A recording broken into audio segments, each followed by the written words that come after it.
Boa noite a todos. Vamos elevar nossos pensamentos a Deus, rogando ao Pai que nos abençoe e mentalizando a Jesus, recordando suas palavras.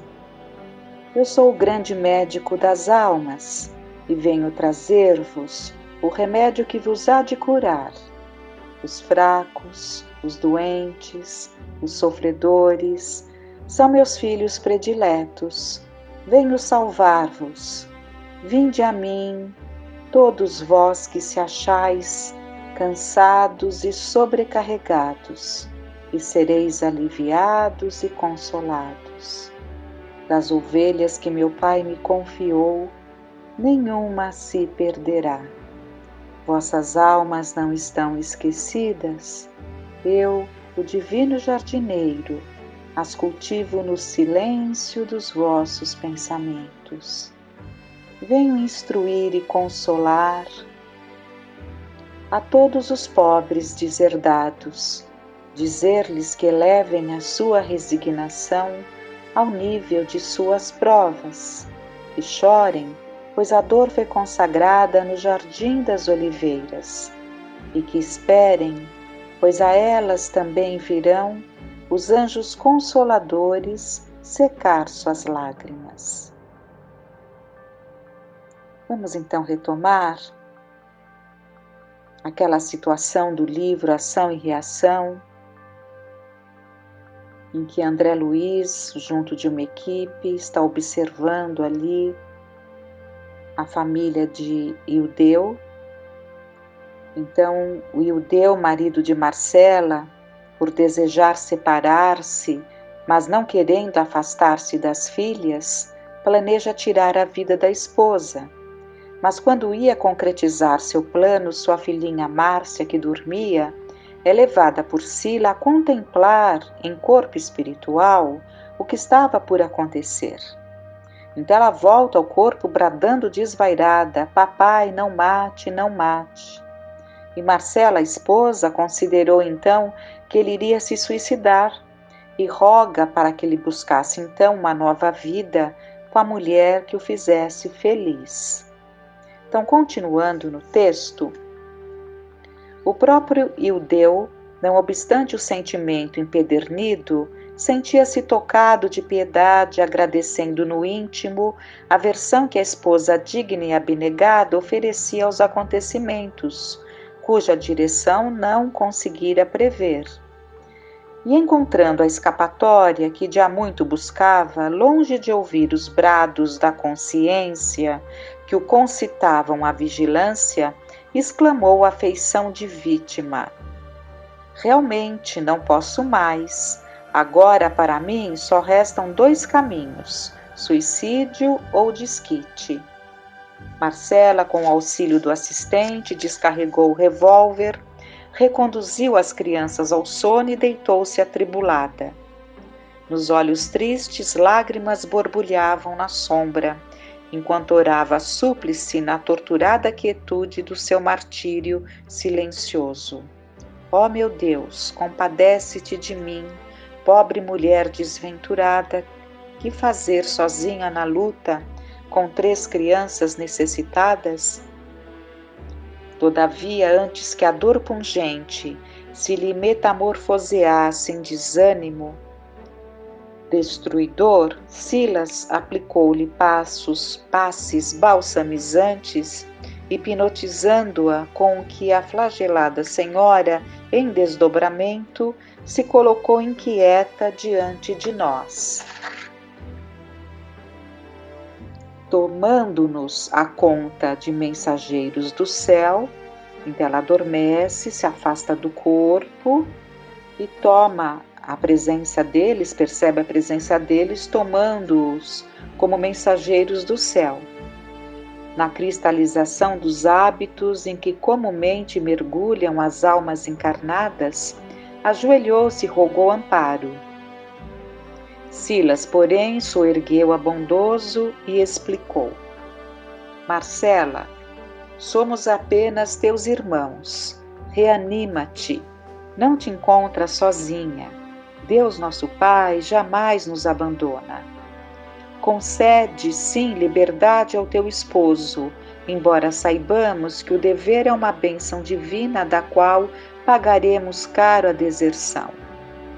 Que o Deus rompa os laços respeitáveis dos seus compromissos, se é que julga seja essa a única maneira de adquirir a experiência que deve conquistar.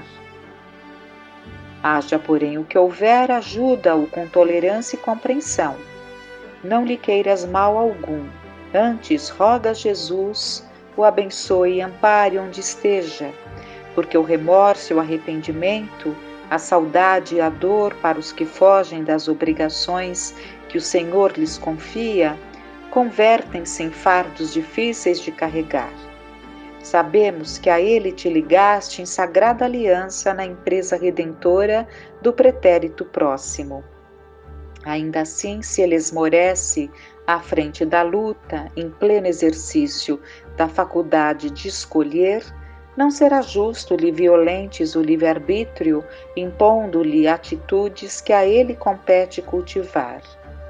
E o Deus ausenta-se agora dos contratos que abraçou a benefício de si mesmo, e interrompe o resgate das contas que lhe são próprias. Voltará, porém, mais tarde aos débitos que ouvida, talvez mais onerado perante a lei. Não te lamentes, contudo, e segue adiante. Sejam quais forem as lutas que te descerem ao coração, resigna-te e não temas. Faze dos filhinhos o apoio firme na caminhada.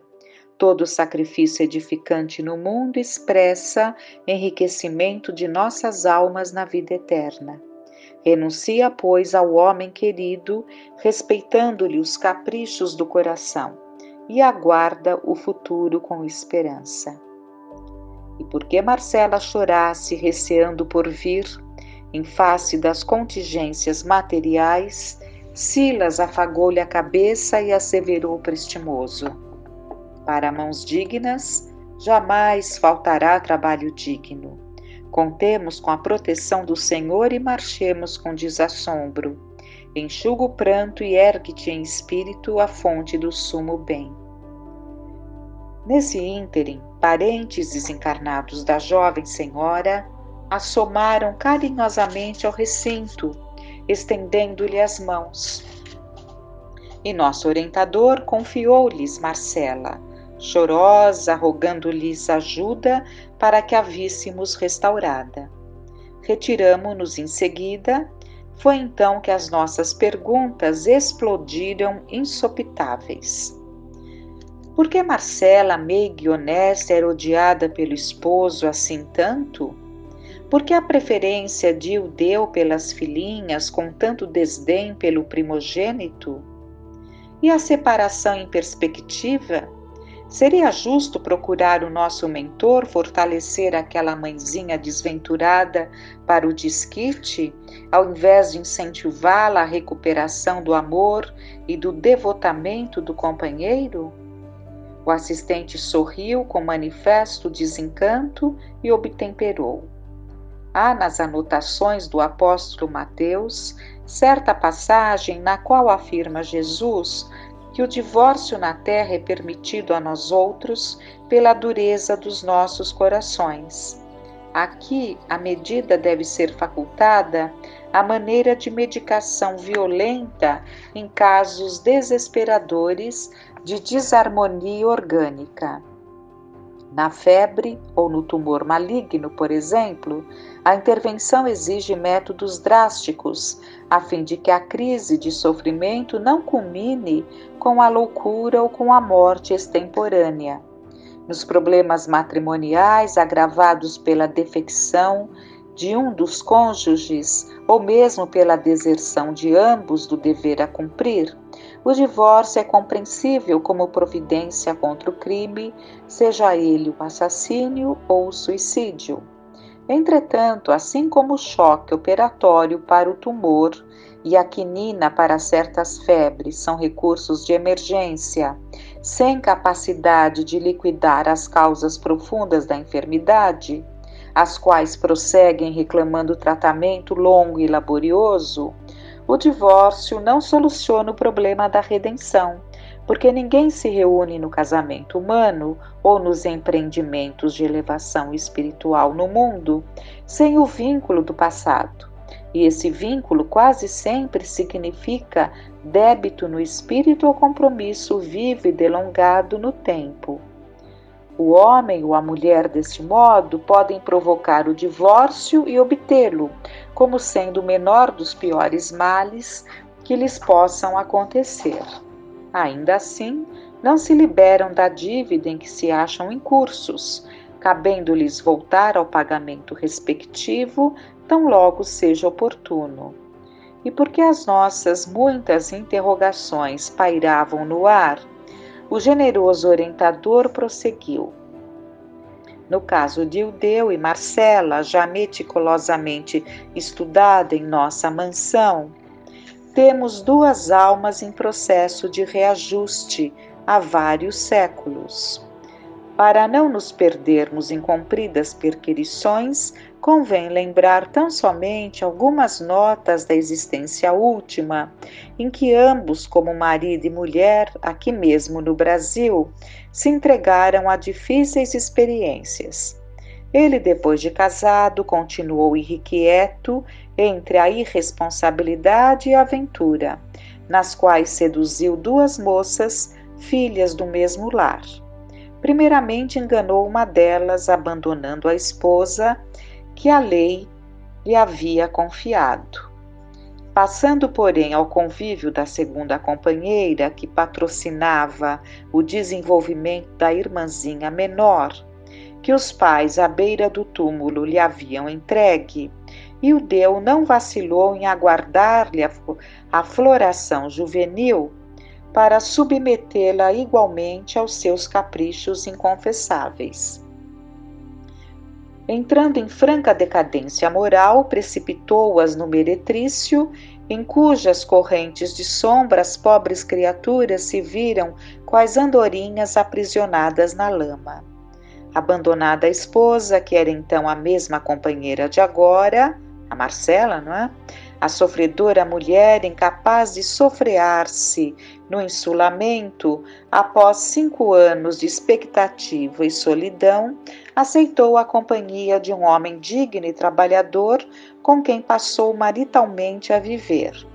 Os dias correram sobre os dias, e quando Ildeu, ainda relativamente moço, mas integralmente vencido pela intemperança e pelo deboche, regressou doente à cidade em que havia se consorciado, buscando o aconchego da esposa, cuja fidelidade carinhosa ele mesmo destruíra, não mais na ânsia de ajudá-la ou de amá-la, e sim no propósito de escravizá-la por enfermeira de seu corpo abatido, eis que a reencontra feliz junto de outro.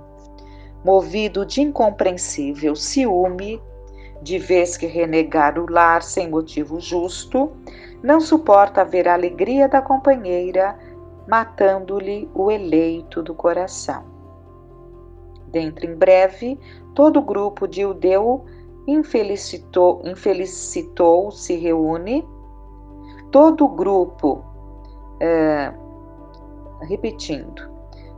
dentro em breve, todo o grupo que Ildeu infelicitou se reúne, inclusive ele próprio, na esfera espiritual onde a justiça da lei sopesa os méritos e deméritos de cada um. E com o amparo de abnegados benfeitores, regressam as personagens do drama doloroso ao resgate na reencarnação, com Ildeu à frente das responsabilidades, por ter maiores culpas. Marcela concorda em auxiliá-lo e retoma o posto antigo, ajudando-o na condição de esposa fiel. Roberto, que é o filho de hoje, de agora, né? É o companheiro assassinado que volta, do qual Ildeu é devedor da própria vida. Sônia e Márcia são as duas irmãs que ele arrojou ao vício e à delinquência, dele esperando hoje, como filhas queridas, o necessário auxílio para a reabilitação. O assistente fez pequena pausa e acrescentou: vocês não ignoram, porém, que a reencarnação no resgate é também recapitulação perfeita. Se não trabalhamos por nossa intensa e radical renovação para o bem, através do estudo edificante que nos educa o cérebro e do amor ao próximo que nos aperfeiçoa o sentimento, somos tentados hoje pelas nossas fraquezas, como éramos tentados ainda ontem, porquanto nada fizemos para suprimir, passando habitualmente a reincidir nas mesmas faltas. Segundo observam, Ildeu, displicente e surdo aos avisos da vida, é o mesmo homem do passado buscando a suposta felicidade fora do templo doméstico, desprezando a esposa, querendo estremecidamente as filhinhas nas quais revê as companheiras do pretérito, e nada faz por perder a instintiva aversão pelo filhinho, em cujo contato adivinha o antigo rival que lhe foi vítima da fúria arrasadora. Percebemos então que o Ildeu, mais uma vez, está se comprometendo e adiando os compromissos para os quais veio, na posição de pai e marido, trazendo a maior cota de responsabilidades por tudo que ocasionou a encarnação anterior. Caberia a ele estar ao lado de Marcela no encaminhamento das filhinhas, que por ele foram desencaminhadas, estar ao lado do filhinho para conquistar sua confiança, estar ao lado de Marcela, que aceitou novamente sua companhia. E se Marcela e os filhinhos crescerem com as lutas que enfrentarão nessa situação sem a presença do pai, se eles crescerem, saindo vencedores nas provações pela ausência do pai, se elevarão, e para que o Ildeu possa reunir-se no futuro com eles, formando uma nova família, terá que possuir uma consciência tão dignificada quanto a deles, considerando-se a probabilidade de triunfo para a esposa e os filhinhos nas provas árduas que o porvir lhes reserva. Então ficam aí muitas reflexões para todos nós, que saibamos verdadeiramente trabalharmos no nosso íntimo esses ensinamentos, essas reflexões, essas conclusões, compreendendo e buscando alcançar a lei de causa e efeito e o amor que deve nortear as nossas vidas.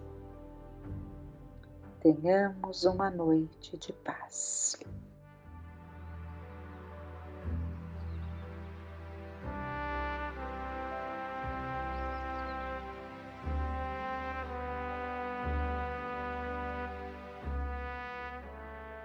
Uma boa noite a todos.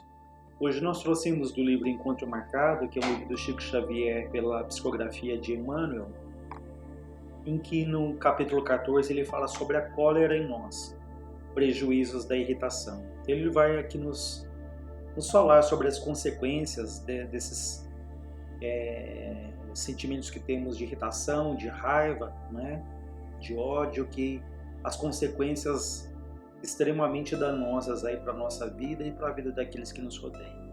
Ele nos diz: não farias explodir uma bomba dentro de casa, comprometendo a vida daqueles que mais amas.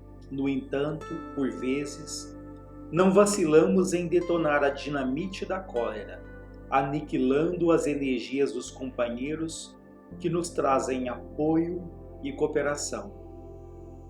De fato, né? Ninguém de nós, além de sã consciência, colocaria uma bomba dentro de casa, mas ele fala que através da cólera, dessa raiva, nós podemos ali aniquilar, minar ali a energia daquelas pessoas que convivem conosco, das pessoas talvez que nós mais amamos. Muitas vezes seguramos ali frustrações, esses sentimentos de irritação com as pessoas que são de fora, mas às vezes trazemos para dentro do nosso próprio lar e descontamos em pessoas que não tem nada a ver ali com uma irritação que é nossa. Tanto que é comum nós dizermos para alguém, olha, você está me irritando, quando na realidade é muito mais uma irritação nossa, um descontentamento nosso, do que propriamente daquela pessoa a qual nós dirigimos ali a nossa raiva, a nossa explosão ali. Ele diz ainda, nesse sentido vale destacar que cada um de nós desempenha papel determinado na construção do benefício comum. E se contamos a execução dos nossos deveres com amigos abnegados, capazes do mais alto sacrifício em nosso favor, temos ainda nas linhas da existência aqueles espíritos que se erigem, que se apresentam na condição de nossos credores, com os quais ainda não nos quitamos de todo no terreno das contas pessoais, transferidas à contabilidade de hoje pelo saldo devedor de passadas reencarnações. Então ele fala que se de um lado nós trazemos para a nossa existência espíritos que nos querem bem, que nos estimulam, que nos dão ali o suporte em momentos difíceis, é muito natural também que tenhamos ao nosso redor, sejam encarnados ou desencarnados, aqueles quais ainda trazemos dificuldades, aqueles aos quais nós no passado nós podemos ter magoado, enganado, traído, enfim, provocado tamanhas decepções, tamanhas dores, que mesmo depois da morte eles têm uma dificuldade gigantesca em nos perdoar, assim como aqui na Terra às vezes temos essa dificuldade também. Então é muito natural no nosso estágio de evolução que tenhamos aqueles que nos afinamos, que nos simpatizamos, que compartilham dos mesmos interesses, dos ideais, mas também é natural que ainda tenhamos aqueles que têm ali a dificuldade conosco, que têm essas antipatias às vezes profundas. Tanto que ele fala, ocultos na invisibilidade por meio da diferença vibratória no estado específico da matéria sutil em que se localizam quando desencarnados, ou seja, aqueles que estão do outro lado, podem ali estar ocultos na invisibilidade, mas alimentando ainda essa dificuldade em relação a nós. Ou, então, os desencarnados, ou mesmo revestidos na armadura de carne e osso, ou seja, aqueles que estão aqui na nossa existência, no plano físico. Eles se instalam na sombra da antipatia sistemática ou da perseguição gratuita, experimentando-nos, testando-nos com persistência admirável os propósitos e testemunhos de melhoria interior. Ou seja, temos ali essas antipatias de espíritos desencarnados ou aqueles que estão aqui, como ele fala, antipatia sistemática, uma perseguição gratuita. Aparentemente uma perseguição gratuita, Porque isso é comum, nós falamos, poxa, por que eu gosto tanto de uma pessoa? Por que eu tenho tanta afinidade? Talvez até alguém que não seja um familiar, enquanto tem pessoas que eu tenho tanta dificuldade, que o coração acelera, a boca fica seca. Por quê? Essa afinidade, essa simpatia, ou essa dificuldade tão grande. Então, só a preexistência da alma, só as vidas anteriores explicariam essa dificuldade ou essa simpatia tão grande. A gente vê mesmo dentro da família, filhos que muito pequenos já falam para um pai e para uma mãe, eu te odeio, e falam aquilo com um sentimento muito forte. Ou eventualmente o oposto, pais ali que rejeitam filhos ainda muito pequenos. Então, quantas vezes são ali vivências do passado que estão sendo ali, mesmo que inconscientemente, esse sentimento aflora, mesmo que a gente não saiba o porquê, não tem ali um motivo concreto, mas o passado ajuda a explicar isso. Quantas vezes essa antipatia provém, como foi dito, de decepções, de traições, enfim, amores traídos, frustrados, né? O Hermínio Miranda fala muito isso.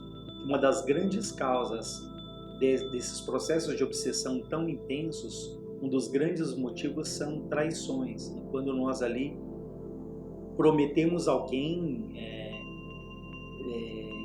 às vezes mal conhecemos uma pessoa, já falamos, olha, você é a pessoa que nasceu para mim, eu te amo demais, enfim, criamos uma expectativa muito grande no outro para depois ali abandonarmos a outra pessoa sem o menor cuidado. Então são situações que para nós talvez a gente saia daquilo ali sem grandes preocupações, mas podemos ser despertado no coração de alguém um drama enorme, né? De alguém que confiou muito em nós e que sem um motivo justo a gente acaba ali desprezando a pessoa, né? Envolvendo a pessoa muito mais pelo prazer da conquista, de conquistar alguém, para logo em seguida, sem o menor respeito pelo sentimento do nós desprezarmos. Então esse é um dos motivos bem frequentes dessas mágoas que perduram às vezes até por mais de uma vida.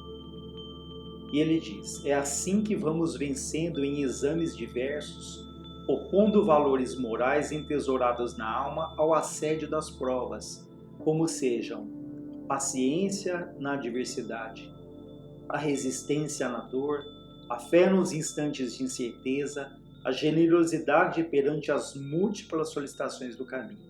Então essas situações de luta, de conflito, elas despertam em nós a necessidade, como ele fala, da paciência na adversidade. E estamos vivendo momentos que a vida tem nos pedido uma paciência enorme, né?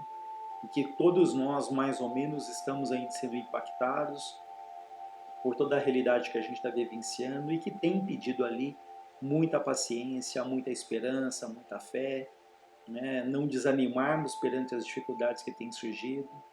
A resistência aqui na dor, ele fala, né? Que não nos deixemos levar ali pelo desespero, pela angústia.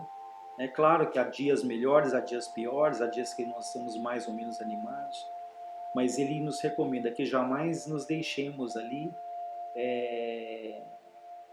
vencer ali pela dor, pelo desânimo, né? A fé nos instantes de incerteza, né? Poxa, são momentos de incerteza em que ninguém não sabe exatamente se passa em alguns dias, em um mês, em dois, mas enfim.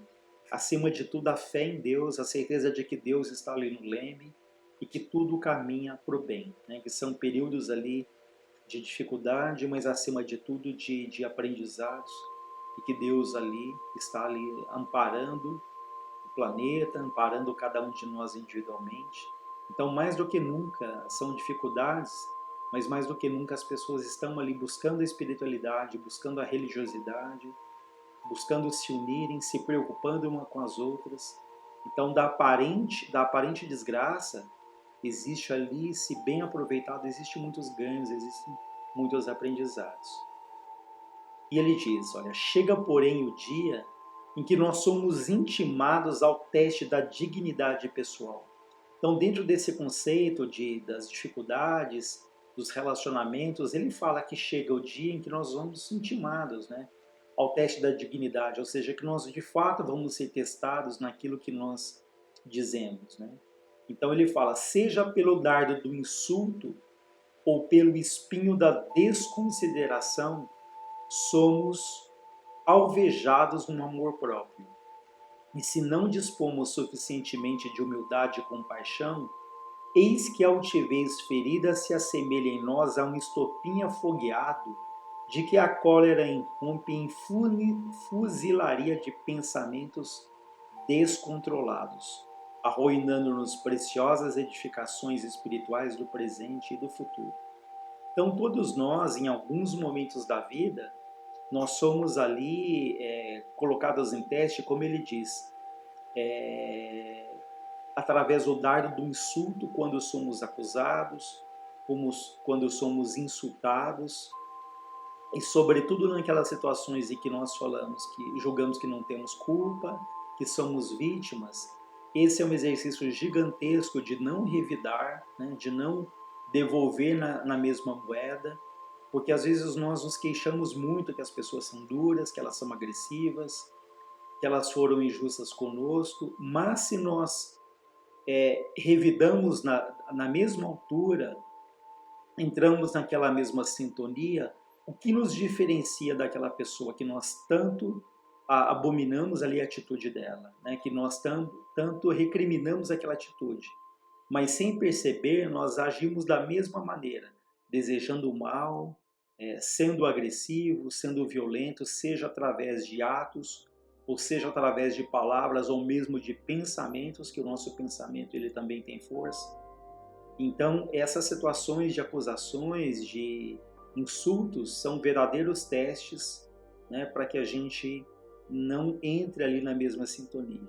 Então, ele fala que uma desses testes são os insultos, mas ele fala também da desconsideração, ou seja, da indiferença.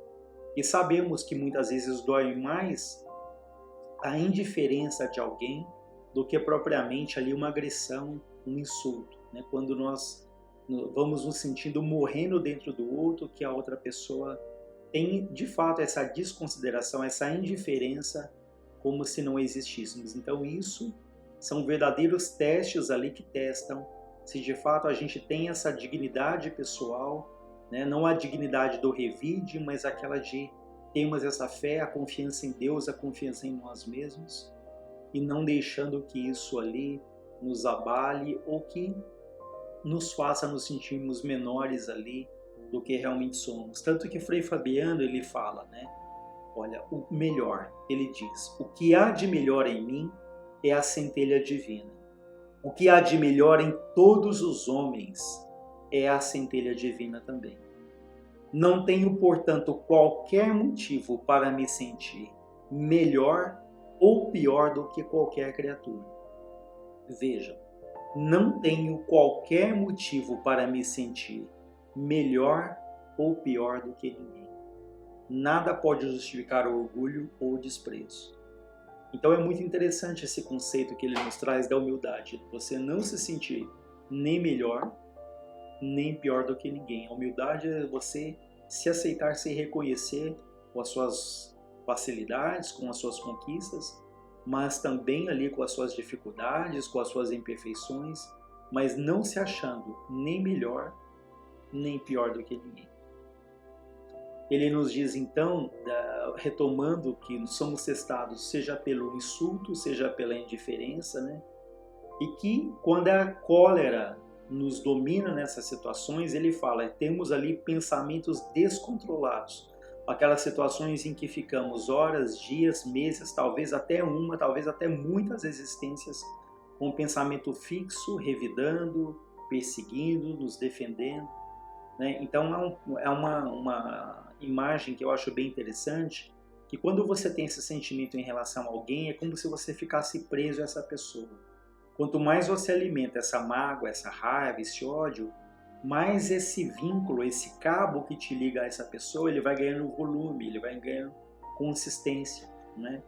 E na medida em que nós conseguimos perdoar, quem já passou por essa situação de conseguir perdoar alguém, é como se você simbolicamente cortasse aquele cabo e você dissesse, caminhe em paz, segue teu caminho, ao mesmo tempo que eu, a partir do momento que eu perdoo, eu me permito também continuar a minha vida, né?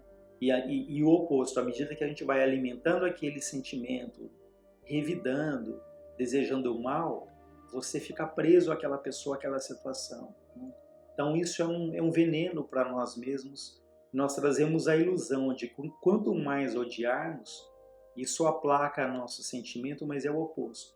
Como o Espírito diz, ele fala que é como alguém que estivesse morrendo de sede e quisesse tomar água do mar, né? Ou seja, iria morrer ali pelo alto grau de sal ali, de concentração de sal na água, ao invés de matar a sede, iria levar à morte. Então é uma ilusão de que quanto mais perseguimos alguém, quanto mais desejamos o mal para alguém, melhor nós nos sentimos, né? Então ele nos diz, finalizando, estejamos alertas contra semelhante poder fulminativo, orando, abençoando, servindo, desculpando, esquecendo o mal e restaurando o bem. De certo, nem sempre a doçura pode ser a marca do nosso verbo, né, da nossa palavra, da nossa atitude. porquanto momentos surgem nos quais o bem geral reclama, né, o bem geral pede ali a governância da providência rija, né, firme, ou da frase salgada de advertência. Mas é preciso não olvidar, né, não esquecer que a cólera a nada remedeia, em tempo algum, e que, além de tudo, ela estabelece fácil ganho de causa a todos aqueles que, por força da nossa evolução deficitária, ainda se nos alinham nas trilhas da existência, à conta de nossos inimigos e obsessores. Então ele fala que nem sempre vai ser uma palavra doce, né, que vai ser necessária. Há momentos que exigem ali uma palavra firme, né, como ele fala, uma advertência salgada, mas ele diz que cuidado para que isso não se transforme num momento de cólera.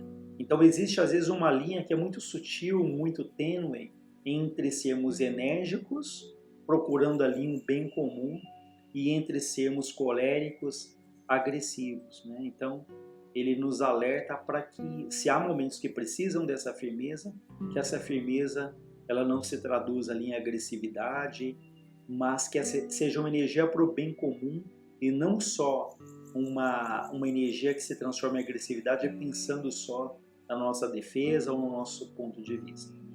Então fica aí para nós refletirmos, né? E todos nós, em alguns ou muitos momentos, temos esses sentimentos de raiva, né? Isso ainda é humano, mas esse exercício para que nos alimentemos de coisas boas, bons livros, bons pensamentos, boas atitudes, para que gradativamente essa energia que às vezes é canalizada para raiva, ela possa ser canalizada para realizar, para ajudar, né? Colocando nas nossas mãos os nossos pensamentos, as nossas palavras, a serviço do bem, da humanidade, daqueles que convivem conosco, que em última instância vai ser para o bem de nós mesmos. Então fica aí para a nossa reflexão. E nós vamos encerrando agradecendo sempre a Deus nosso Pai, a Jesus nosso Mestre, a Frei Fabiano de Cristo. Que luz se faça em todos os lares da terra, que luz se faça dentro do nosso lar, que luz se faça dentro de cada um de nós. Pai nosso que estais no céu, santificado seja o vosso nome. Venha a nós o vosso reino de amor e de bondade infinitas. Seja feita a vossa vontade, soberana e justa, na terra como nos céus. O pão nosso de cada dia nos dai hoje, perdoa, Senhor, as nossas dívidas, assim como perdoamos aqueles que nos têm ofendido. Não deixe, Pai, cairmos em tentações e novos erros, mas livrar-nos de todos os males. Que assim seja, graças a Deus, graças a Jesus.